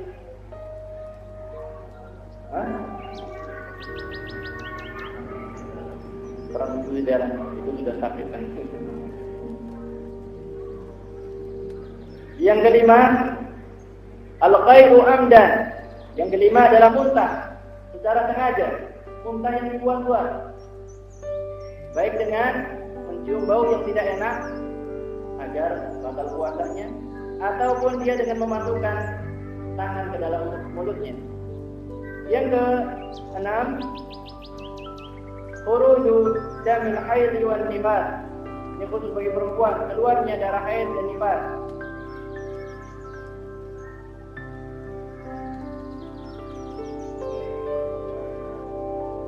Enam pembatal puasa ini tidak berlaku pada orang-orang yang pertama jahil, orang yang tidak tahu. Saya tidak tahu kalau puasa itu tidak boleh makan. Ada orang yang jahil, namanya orang baru masuk Islam umpamanya. Orang yang jahil maka tidak berlaku padanya pembatal ini. Maksudnya adalah apa? Masih ditoleransi, dimaafkan. Yang kedua, orang yang lalai. Orang yang lalai. Suami istri lalai siang-siang. Mungkin? Kayaknya nggak mungkin kalau duanya. Mungkin salah satunya, tetapi apa yang satunya diam. Tetapi kalau memang benar-benar lalai, maka maafkan. Tidak mengapa, maksudnya apa? Dimaafkan. Yang ketiga, kalau tanpa sengaja. Contoh tanpa sengaja apa? Dipaksa. Seorang untuk makan, seorang untuk minum, dipaksa. Maka semacam ini tidak berlaku pembatal.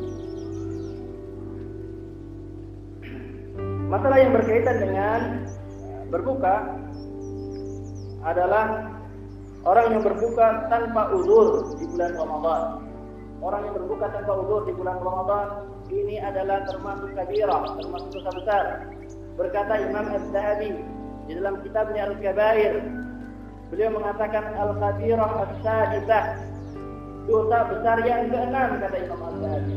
Dosa besar yang keenam, iftaru yaumin min Ramadan bila uzrin. Seorang tidak berpuasa di bulan Ramadan tanpa uzur, termasuk dosa yang sangat besar.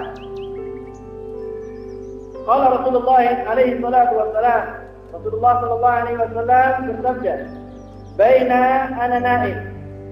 Ketika aku sedang tidur, iz atani rajulan. Ketika itu datang kepada kedua orang. Fa akhadha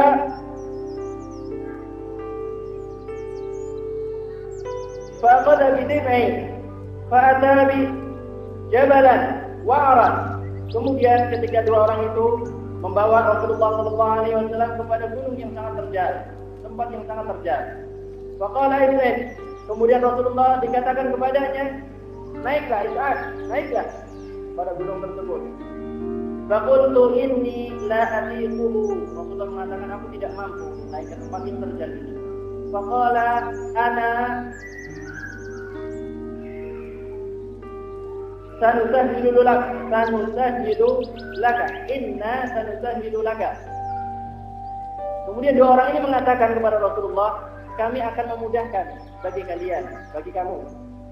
Fasa'adtu hatta idza kuntu fi sawa'il jabal. Kemudian aku naik ketika aku sampai kepada puncaknya, idza bi aswatin syadidah. Kemudian Rasulullah mengatakan, aku mendapati suara yang sangat mengerikan sekali.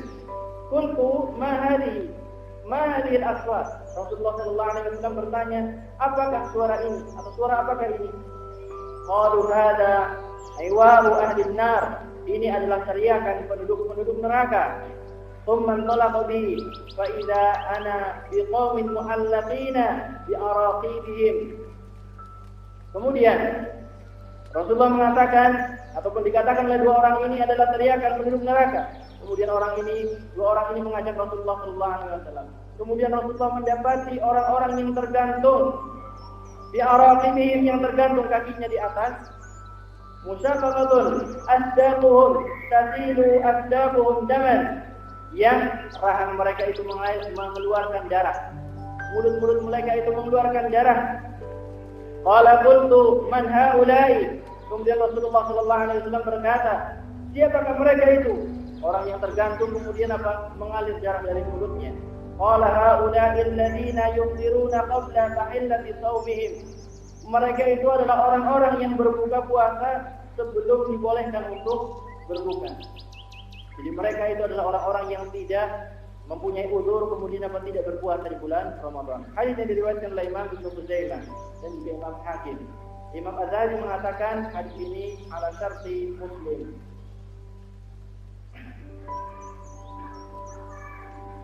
Kemudian tentang apakah orang yang dia tidak punya uzur, umpamanya dia tidak mau berpuasa, enggak punya uzur sama sekali.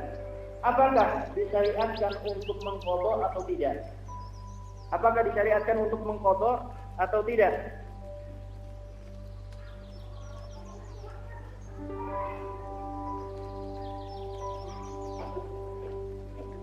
Maka jumhur ulama mengatakan bahwasanya wajib mengqadha walaupun dengan sengaja meninggalkan puasa di bulan Ramadan. Sengaja dia sehat, tidak ada kurang suatu apapun, kemudian tidak mau berpuasa, maka jumhur ulama berpendapat wajib mengqadha. Imam Ibnu Hazm, demikian juga Syekh Ibnu Taimiyah rahimahullahu taala berpendapat tidak ada qadha baginya. Kemudian Syekh Mansur Hasan Salman, beliau menekankan pendapat yang kuat adalah wajib baginya untuk bertaubat kepada Allah Subhanahu wa taala dan memperbanyak puasa sunnah. Wallahu a'lam. Antum berserah kaum yang mana dapat sama-sama kuat insyaallah. Adapun hadis yang berbunyi man aftara min Ramadan min ghairi udhrin wala maradin lam yaqdi shaumud dahr wa in shamahu, hadisnya ini adalah hadis yang dhaif. Barang siapa yang berbuka di bulan Ramadan tanpa uzur, tanpa sakit, maka tidak bisa menggantikannya puasa setahun walaupun dia berpuasa. Itu hadis yang dhaif. Wallahu a'lam.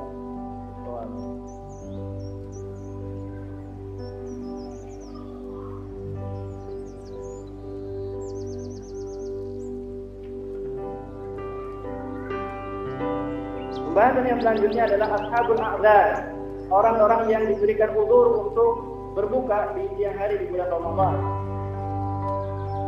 Allah Subhanahu wa taala berfirman tentang orang-orang yang diberikan uzur untuk berbuka di siang hari di bulan Ramadan, "Wa man kana minkum maridan aw 'ala safarin fa iddatun min ayyamin ukhra, yuridu Allahu bikumul yusra wa la yuridu bikumul 'usra." Di dalam surat Al-Baqarah ayat yang ke-185. Allah Subhanahu wa taala berfirman, "Wa man kana maridan aw 'ala safarin." Dan barang siapa orang yang sakit atau dia sedang bepergian. maka dia menggantikan pada hari yang lain. Allah mengatakan yuridullahu bikumul yusra. Allah Subhanahu wa taala menginginkan kemudahan, wala yuridu bikumul usra. Dan Allah tidak menginginkan sesuatu yang susah, yang memberatkan. Pertama yang kita bahas adalah tentang orang yang sakit. Ashabul a'dar yang pertama adalah al-marid. Orang yang sakit.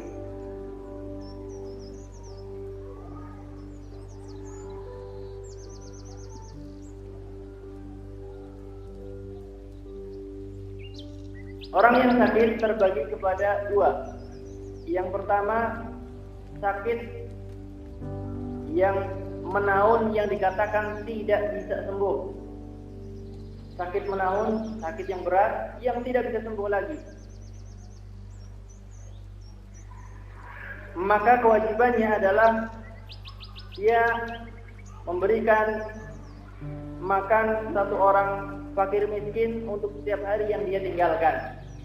Jadi orang yang dikatakan dokter sudah tidak mungkin sembuh lagi, sakitnya berat, dikatakan tidak mungkin sembuh lagi, maka kewajibannya adalah memberikan makan kepada seorang miskin untuk setiap hari yang dia tinggalkan. Kemudian yang kedua adalah sakit yang masih memungkinkan sembuh. Seorang sakit tetapi apa? Masih memungkinkan suatu hari nanti akan sembuh, diperkirakan semacam itu.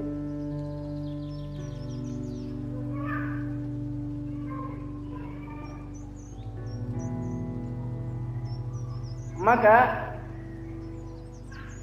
yang semacam ini ada tiga keadaan. Yang pertama, jika sakitnya adalah sakit ringan, seperti flu ringan, sakit kepala ringan, sakit gigi ringan. Masih katakan ringan, sakit gigi. Sakit yang ringan, maka dia tidak boleh berbuka. Maksudnya harus tetap berpuasa. Sakit yang semacam ini. Yang kedua adalah jika dia berpuasa, kemudian apa? Puasa itu memberatkannya. Berat sekali puasa, tetapi apa? Tidak membahayakan. Tidak sampai membahayakan. Berat puasa, tetapi apa? Tidak memberatkan. Maka yang semacam ini adalah hukumnya makruh untuk berpuasa. Berat, tetapi apa? Tidak membahayakan. Kemudian yang ketiga adalah orang yang jika berpuasa, puasa itu akan membahayakan dirinya, membahayakan kesehatannya, keselamatan jiwanya. Maka yang semacam ini adalah hukumnya haram untuk berpuasa. Sakit yang semacam ini. Karena dalam firman Allah Subhanahu wa taala dalam surat An-Nisa, Allah Subhanahu wa taala berfirman, "Wala taqtulu anfusakum." Janganlah kalian membinasakan diri-diri kalian.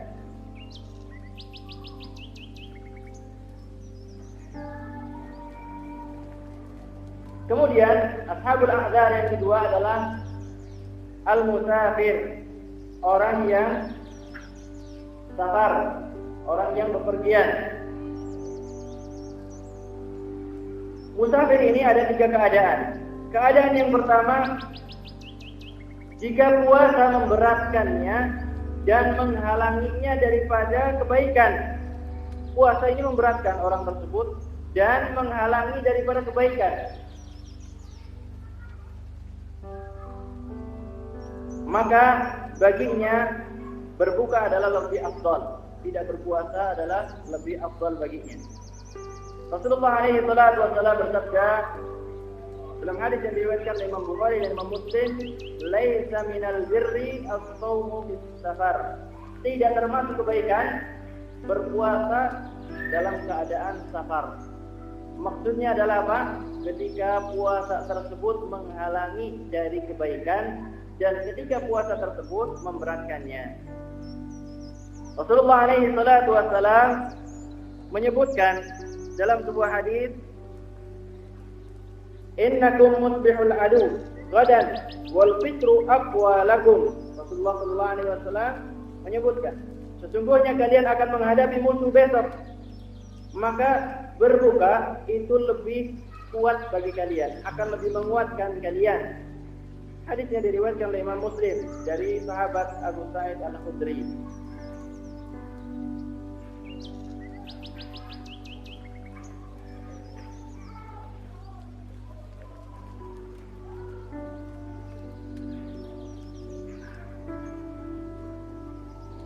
Kemudian keadaan yang kedua, orang yang berpuasa, jika puasa tidak memberatkannya dan tidak menghalangi dari kebaikan. Jadi dia puasa, kemudian dia dalam keadaan safar. Tetapi puasa yang dia kerjakan tidak menghalangi dari kebaikan dan tidak memberatkan sama sekali. Maka yang afdal baginya adalah untuk berpuasa. Yang afdal adalah untuk berpuasa. Allah Subhanahu wa taala berfirman, wa antasumu khairul lakum.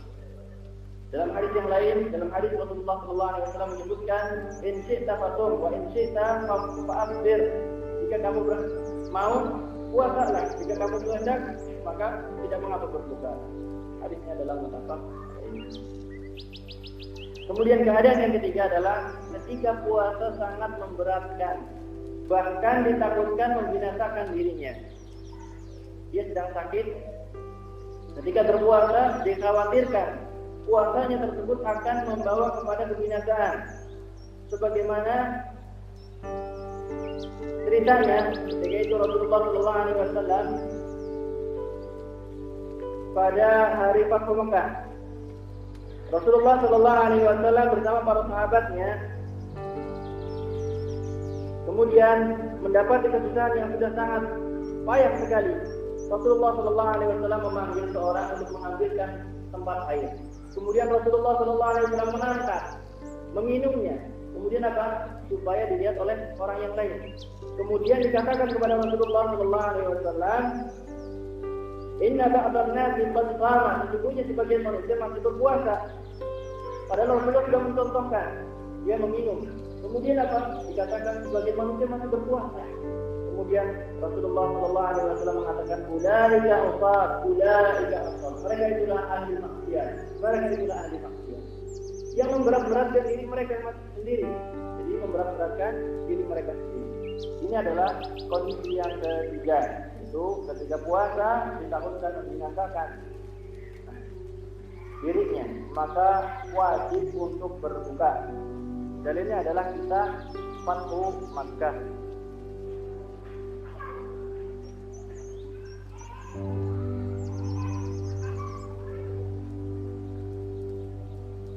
Kemudian ashabul a'dzar yang ketiga adalah al-hamil wal murdi, orang yang hamil dan orang yang menyusui.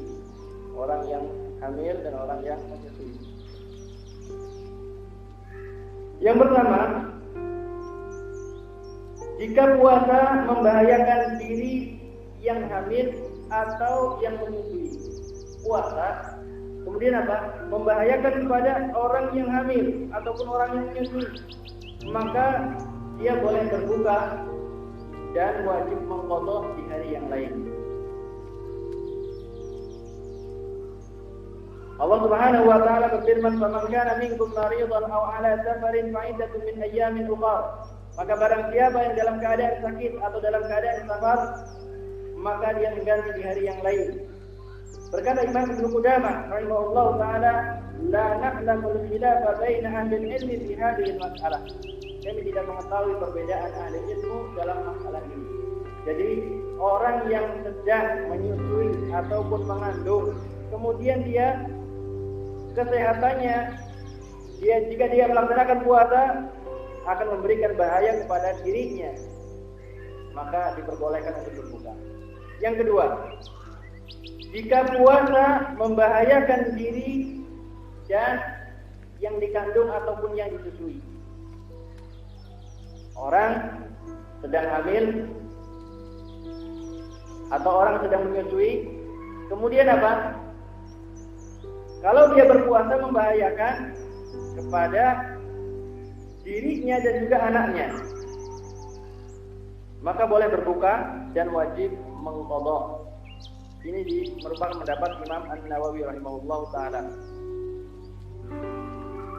Kondisi yang ketiga adalah jika puasa membahayakan janin atau anaknya, tapi dirinya tidak terkena bahaya tersebut. Para ulama berbeda pendapat dalam masalah ini sampai 6 pendapat. Ya wallahu a'lam, yang paling mendekati kebenaran wallahu a'lam, bagaimana ini adalah pendapatnya Syekh Abdul Aziz bin Baz rahimahullah taala. Beliau mengatakan orang yang khawatir kepada janin yang dikandung atau kepada anaknya, maka boleh berbuka, wajib mengqadha dan membayar fidyah. Boleh berbuka, mengqadha dan membayar fidyah. Kenapa dikatakan membayar fidyah? Karena sebagaimana firman Allah Subhanahu wa taala, wa 'alal ladzina yutiqunahu fidyatun ta'amu miskin. Dan bagi orang-orang yang mampu untuk berpuasa, maka dia memberikan fidyah dengan memberikan makan kepada orang miskin. Ini adalah pendapat Ibnu Umar dan juga Ibnu Abbas radhiyallahu taala anhu. Imam Ibnu Qudamah mengatakan la yu'lamu min ashabah man khalafahuma. Tidak diketahui dari kalangan sahabat yang menyelisih pendapat keduanya dalam masalah ini. Waktunya habis. Insyaallah apa yang kita pelajari atau masih ada sisa pembahasan gimana? Sedikit lagi. Jadi nanti pertanyaannya nggak ada gitu. Pembahasan sedikit tentang masalah berbuka puasa. Kalian dihabiskan saja pembahasan.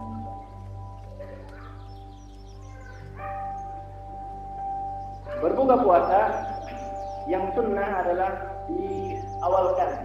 Jadi bersegera untuk berbuka puasa ini adalah sunnah. Rasulullah sallallahu alaihi wasallam bersabda dalam hadis yang diriwayatkan oleh Imam Bukhari dan Imam Muslim, la yazalun nas bi khairin ma ajjalul fitra. Manusia senantiasa dalam kebaikan selama mereka bersegera untuk berbuka. Bukan berarti jam 5:30 atau jam 5 berbuka. Yang penting kan bersegera, tidak. Tetapi maksudnya adalah tidak sebagaimana kebiasaan orang Syiah yang mereka tidak berbuka kecuali kalau sudah muncul bintang. Jadi orang Syiah mereka itu tidak berbuka kecuali kalau sudah muncul bintang. Bisa diakali, di dekat masjid ada bintangnya di atas.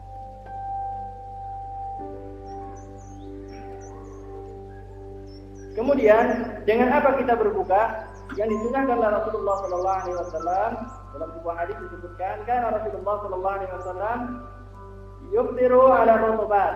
Rasulullah sallallahu alaihi wasallam itu berbuka dengan rutub, kurma yang belum matang. Qabla an yusalli, sebelum salat. Sebelum salat cuma kurma saja. Ingat, kita nasi 1,5 piring, kolak, esnya, kemudian apa lagi? Goreng-gorengan, sebutkanlah berjejer. Fa'in lam takun rutubat fa'alat tamarat. Dikatakan kalau tidak mendapati rutub, Rasulullah itu berbuka dengan tamar, dengan kurma. Fa'in lam takun hasawat minna. Kalau seandainya tidak dapat juga kurma, maka dia meneguk air, minum beberapa teguk air. Inilah sunnah Rasulullah SAW. Baru nanti setelah sholat baru makan. Kalau mau dipraktekkan, insya Allah tarawih itu nggak ngantuk. Jadi makanya nanti setelah tarawih, setelah pulang dari masjid, baru makan umpamanya yang snacknya lah kita. Nanti setelah sholat tarawih baru makan. Insya Allah nggak ngantuk tarawih. Karena apa? Kepikiran makan.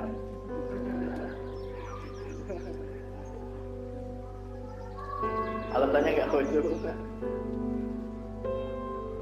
Diriwayatkan oleh Imam Abu Dawud, Imam At-Tirmidzi dan Imam Ahmad. Kemudian tentang doa berbuka. Rasulullah sallallahu alaihi wasallam mengajarkan doanya adalah zahabat dhama'u wa ibtalatil uruq wa thabatal ajru insyaallah. Hadisnya diriwayatkan oleh Imam Abu Dawud dan An-Nasa'i. Tidak ada Allahumma-nya depan. Zahabat dhama'u telah hilang rasa dahaga. Wa ibtalatil uruq telah basah kembali urat-urat.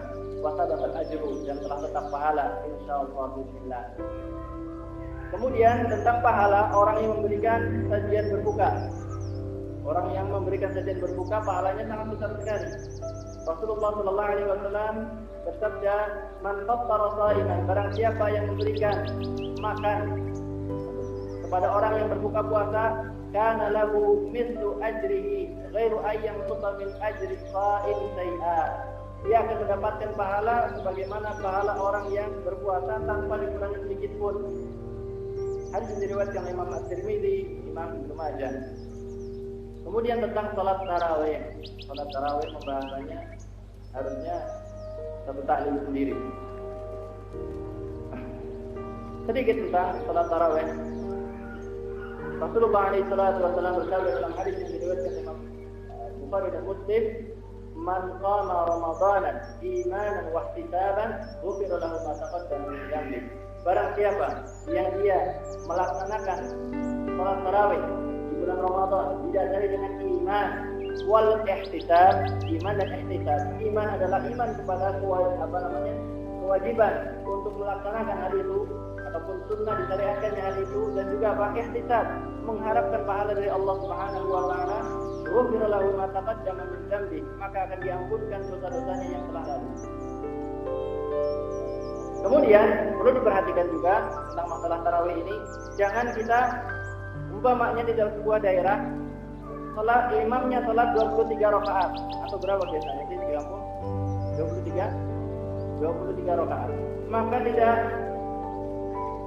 disyariatkan untuk ikut 10 rakaat kemudian kabur. Salat witir sendiri itu tidak disyariatkan semacam ini. Katanya untuk mengajar apa? 11 rakaat. Para ulama mengatakan bahwasanya tentang masalah salat lain ataupun salat tarawih ini tidak ada batasan yang ditentukan oleh Rasulullah sallallahu alaihi wasallam. Tidak ada batasan. Kemudian kita akan baca sebuah hadis dari Rasulullah sallallahu alaihi wasallam, "Man qama ma'al imam hatta yansarif, kutiba lahu qiyamul lailatin." Barang siapa yang dia salat bersama imam sampai dia selesai bersama imam, maka akan dicatatkan baginya salat secara sempurna satu malam penuh. Inilah keutamaannya.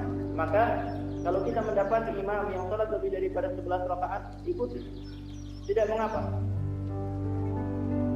Hadis yang diriwayatkan Imam Abu Dawud, At-Tirmidzi, An-Nasa'i dan Ibnu Majah. Wallahu taala a'lam bishawab. Ini yang bisa kita sampaikan pada kesempatan kali ini. Semoga apa yang disampaikan bisa mengganti apa yang tidak bisa kita dapatkan sehari.